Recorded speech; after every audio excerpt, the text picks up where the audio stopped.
Good morning, class. So, as you know, yesterday we studied about the VI characteristics of reverse bias. Okay. तो reverse biasing में हमने VI characteristics को study किया था और मैंने ग्राफ में आपको बताया था। एक बार मैं रिकॉल कर दे रही हूँ कि जैसा फॉरवर्ड बायस कैरेक्टरिस्टिक्स में होता है वैसा ही रिवर्स बायस कैरेक्टरिस्टिक्स में भी होता है। सबसे पहले जो बैरियर पोटेंशियल और एक्सटर्नल वोल्टेज हैं those are in backwards direction, दोनों ही बैकवर्ड डायरेक्शन में हैं। तो इसकी वजह से क्या होता है कि मेजॉरिटी चार्ज कैरियर्स का मोशन स्टॉप है, लेकिन माइनॉरिटी चार्ज कैरियर्स इसी डायरेक्शन में मोशन कर सकते हैं। इसलिए जितना भी रिवर्स बायस वोल्टेज है उस पर करंट बहुत कम फ्लो होती है। सबसे पहले करंट की वैल्यू बहुत कम होगी, जैसा इस ग्राफ में दिखाया गया है कि रिवर्स वोल्टेज यहाँ तक पहुँच चुका है लेकिन करंट की वैल्यू इतनी है। लेकिन एक वोल्टेज आता है that is called break down voltage. तो उस ब्रेक डाउन वोल्टेज पर पहुँचते ही हर एक सेमीकंडक्टर के लिए ब्रेक डाउन वोल्टेज की वैल्यू अलग होगी। जैसा कि कट इन वोल्टेज की वैल्यू अलग होती है, उसी तरह से ब्रेक डाउन वोल्टेज पर पहुँचते ही क्या होता है कि करंट सडनली फ्लो होना स्टार्ट हो जाती है। तो ये जो ब्रेक डाउन वोल्टेज होता है ये इस बात पे भी डिपेंड करता है कि डिप्लेशन लेयर की थिकनेस कैसी है, या फिर जो पीएन जंक्शन डायोड की फॉर्मेशन की गई थी उस पीएन जंक्शन डायोड में जो डोपिंग है उसका लेवल कितना है। तो ये एक वाइड टॉपिक है, ये आपको एवलांशे और जेनर ब्रेक डाउन के टाइम बताया जाएगा जब वो स्टार्ट होगा। तो then the proper explanation will be there, क्योंकि अभी इसके साथ में इसको अंडरस्टैंड करना इट इज़ नॉट पॉसिबल। तो आपको ये याद रखना है कि ब्रेक डाउन का मतलब है कि ऐसा कुछ हो रहा है कि बॉन्ड्स जो है वो ब्रेक हो रहे हैं, जो बॉन्डेड एटम्स थे और जो चार्ज कैरियर्स हैं वो फ्री हो रहे हैं इस वोल्टेज पर पहुंचने के बाद, ब्रेक डाउन वोल्टेज पर पहुंचने के बाद। तो जैसे ही ब्रेक डाउन वोल्टेज आता है तो देन ब्रेक डाउन अकर्स और उसके बाद में करंट इंक्रीजेज वेरी रैपिडली। तो ये करंट की इंक्रीज़ दिखाई गई है। इवन वोल्टेज इतनी तेज़ी से इंक्रीज़ नहीं हो रहा है, करंट की वैल्यू ज़्यादा इंक्रीज़ हो रही है। कुछ केसेस में ब्रेक डाउन वोल्टेज पर जाकर voltage will be constant, voltage constant हो जाएगा और करंट रैपिडली इंक्रीज़ करेगी। तो इसके बाद एक और ग्राफ आता है जो कि कंबाइंड ग्राफ होता है फॉरवर्ड एंड रिवर्स बायसिंग का। तो वो कंबाइंड ग्राफ भी आपसे पूछा जा सकता है, बनवाया जा सकता है। तो दैट विल बी दिस। तो आप देख रहे हैं कि एक जो आपका है पहला वाला ग्राफ वो इस क्वाड्रेंट में आ रहा है, फॉरवर्ड बायसिंग वाला। तो हाफ पोर्शन आप इधर बना देंगे और बाकी का हाफ पोर्शन जो है वो इधर बना देंगे। तो इस तरह से आपका जो है वो कंप्लीट हो जाता है forward and reverse bias characteristics का ग्राफ। तो अगर दोनों कंबाइंड कैरेक्टरिस्टिक्स पूछी गई हैं तब आपको ये वाला ग्राफ बनाना होगा। अब इसके जो इम्पोर्टेंट फीचर्स हैं तो मैंने बताया था कि दोनों में एक कॉमन फीचर तो है ही कि दोनों ही ओम्स लॉ को ओबे नहीं कर रहे हैं। उसके अलावा जो पॉइंट्स हैं वो 2 हैं, तो उस पॉइंट को छोड़ के यहाँ पे बाकी के 2 पॉइंट्स को एक्सप्लेन किया गया है। तो सबसे पहले वाला जो पॉइंट है, जो मैंने कहा है कि जब रिवर्स बायसिंग होती है तो बहुत स्मॉल करंट फ्लो होगी। सबसे पहले वोल्टेज इंक्रीज़ होता जाएगा, करंट की वैल्यू इतनी इंक्रीज़ नहीं होगी। तो when the diode is reverse bias, the reverse bias voltage produces a very small current, current की वैल्यू बहुत कम है। This small current is called reverse saturation current. May come separately in exam also, अगर अलग से पूछा जाता है कि रिवर्स सैचुरेशन करंट क्या होती है या फिर ब्रेक डाउन वोल्टेज क्या है, तो these separate definitions also you should know. तो रिवर्स सैचुरेशन करंट वो स्मॉल करंट है जो स्टार्टिंग में फ्लो होती है जब रिवर्स बायस वोल्टेज अप्लाई किया जाता है। फिर इसका रीज़न क्या है, तो इसका रीज़न आपको पता है कि इस कंडीशन में जो मेजॉरिटी चार्ज कैरियर्स हैं those are not moving towards the junction. तो जो माइनॉरिटी चार्ज कैरियर्स हैं वही ड्रिफ्ट हो रहे हैं। इसका रीज़न ये होता है, तो it is due to the drift of minority charge carriers across the junction या फिर टूवर्ड्स द जंक्शन। तो माइनॉरिटी चार्ज कैरियर्स इनका रीज़न है। वो first point is this. Second point वही बताना है आपको जो ब्रेक डाउन वोल्टेज के बाद का होता है।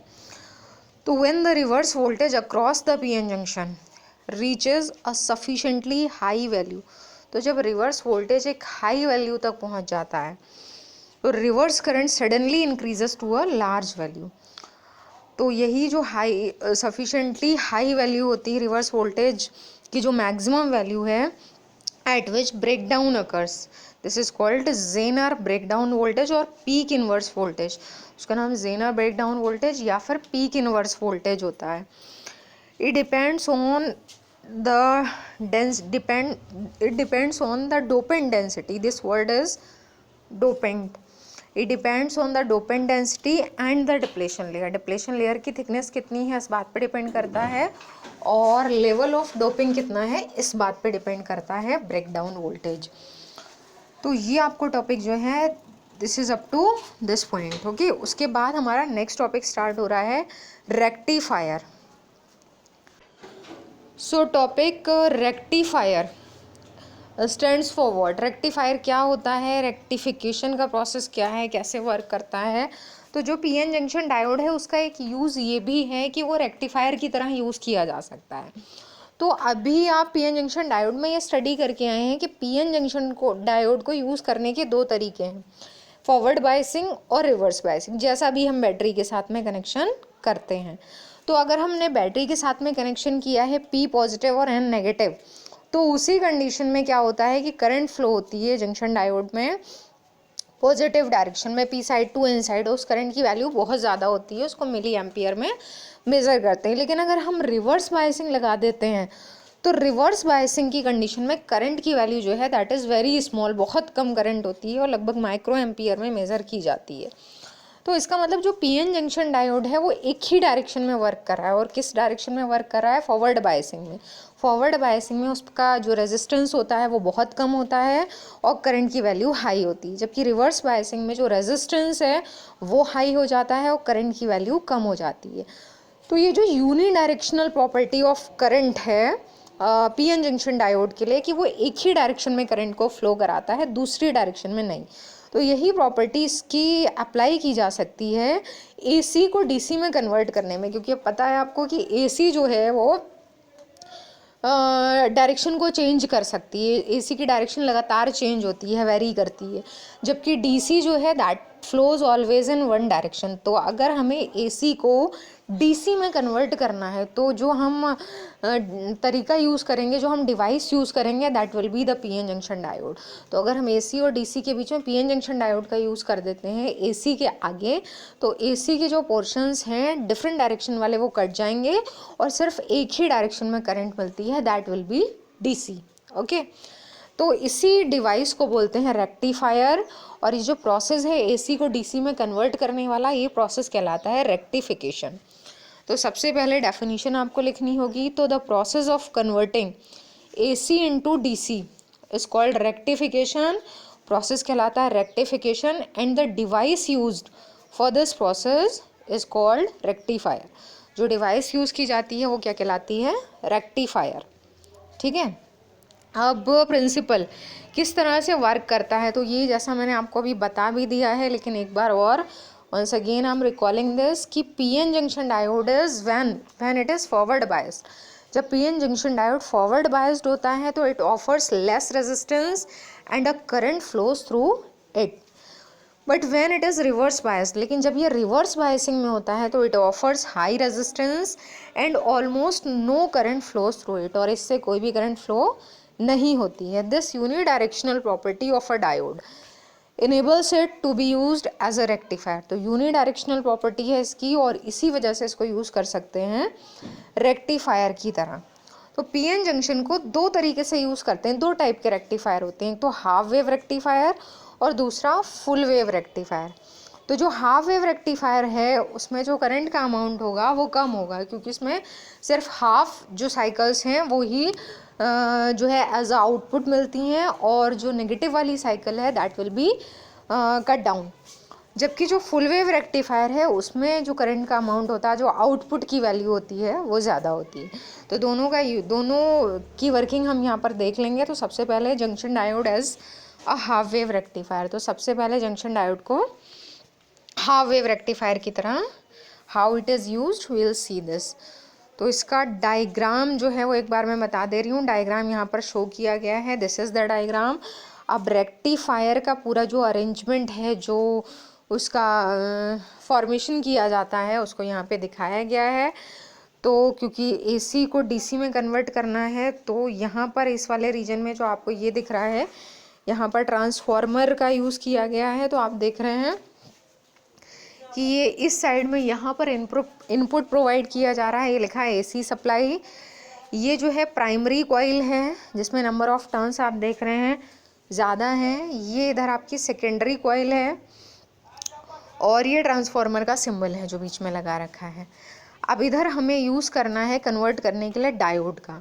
तो जो आपका हाफ वेव रेक्टिफायर होता है उसमें एक ही डायोड यूज़ किया जाता है, a single PN junction diode, जबकि फुल वेव रेक्टिफायर में 2 पीएन जंक्शन डायोड यूज़ किए जाते हैं, डबल। ओके, तो यहाँ पर आप देख रहे हैं ये इनपुट है। ओके, यहाँ पर मिलता है आउटपुट, ठीक है, अक्रॉस द लोड रेजिस्टेंस। ये जो RL लिखा है लोड रेजिस्टेंस, यहाँ पर इसके ही अक्रॉस आउटपुट मिलेगा।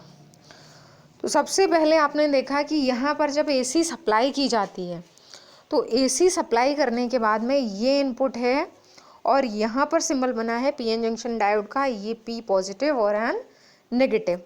तो आपको पता है AC जो है वो इस तरह से फ्लो होती है, ये है AC का डायग्राम। तो जो AC है उसकी ये हाफ साइकिल पॉजिटिव है और हाफ साइकिल नेगेटिव है।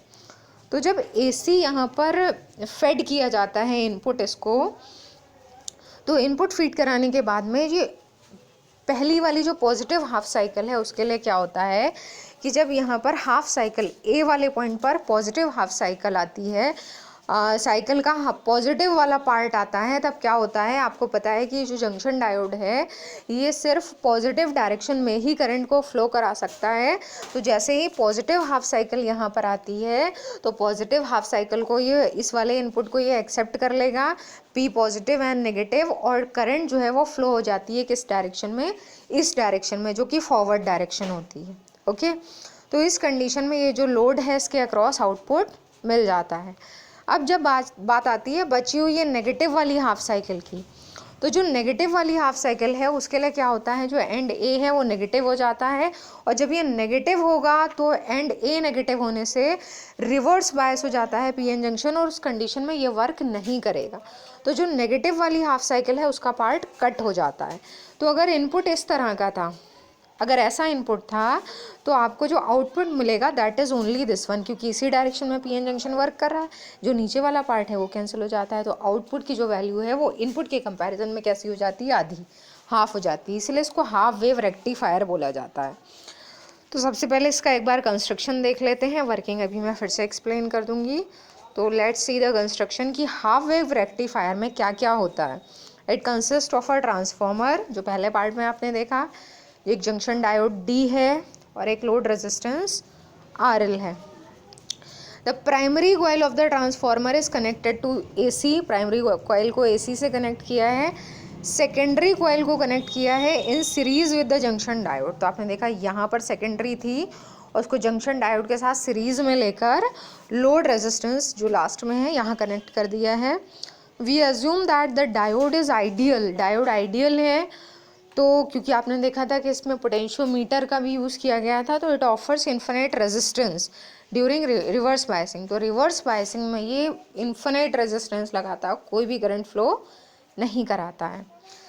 तो अब अगर हम देखते हैं इसकी वर्किंग, तो जैसा मैंने आपको बताया जस्ट लाइक दैट कि सबसे पहले AC supply to the primary, AC primary को सप्लाई की गई। Secondary of the transformer supplies desired alternating voltage across A and B। तो जैसे ही प्राइमरी को AC सप्लाई की जाती है तो सेकेंडरी, म्यूचुअल इंडक्शन का प्रोसेस आपको पता है ट्रांसफॉर्मर में, तो जो सेकेंडरी कॉइल है उसके लिए जो वोल्टेज है वो A और B एंड्स के अक्रॉस एपियर हो जाता है, इसको इनपुट वोल्टेज बोला जाता है।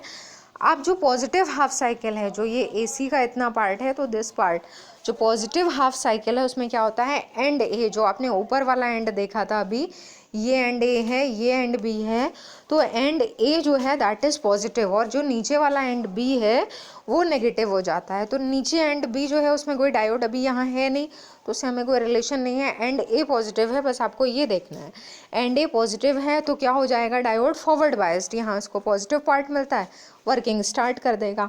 तो diode is forward biased and current I flows through load resistance, और यहाँ पर करंट जो है वो फ्लो होना स्टार्ट हो जाती है। इस तरह से करंट जो है वो फ्लो हो जाती है। As the input voltage increases or decreases, the current I also increases or decreases. तो it is clear कि जैसे जैसे इनपुट में चेंजेस होंगे वैसे ही जो करंट फ्लो हो रही है लोड के अक्रॉस उसमें भी चेंजेस होंगे. अब अगर नेगेटिव हाफ साइकिल देखें तो during the negative half cycle आपने देखा था कि एंड ए क्या हो जाता है नेगेटिव, वो बी पॉजिटिव हो जाएगा, लेकिन बी पे कोई डायोड नहीं लगा है.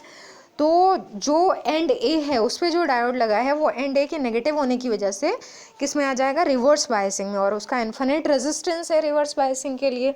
तो नो करंट फ्लोज और इसीलिए no voltage appears across load. तो इस तरह से जितनी जितनी पॉजिटिव हाफ साइकिल्स हैं उनमें करंट फ्लो हो जाता है, जितनी जितनी नेगेटिव हाफ साइकिल्स हैं उनमें करंट फ्लो नहीं होता है. तो one more diagram I will provide you. जो रेक्टिफिकेशन का ये जो वेव डायग्राम है उसके लिए इनपुट इस तरह का होता है, ये इनपुट है और जो आउटपुट है वो आपको ऐसा मिलेगा. सिर्फ पॉजिटिव वाली डायरेक्शंस में आउटपुट मिल रहा है, एक डायरेक्शन ये थी एक ये है, और जो नेगेटिव वाली है वो कट हो गई, तो इनपुट इतना था जबकि आउटपुट इतना मिल रहा है. ओके, तो आप देख रहे हैं कि आउटपुट वोल्टेजेस यूनी डायरेक्शनल एक ही डायरेक्शन में है लेकिन पल्सेटिंग है. पल्सेटिंग का मतलब इसको ऐसा होना चाहिए था स्ट्रेट, लेकिन ये ऐसे पीक में आ रहा है.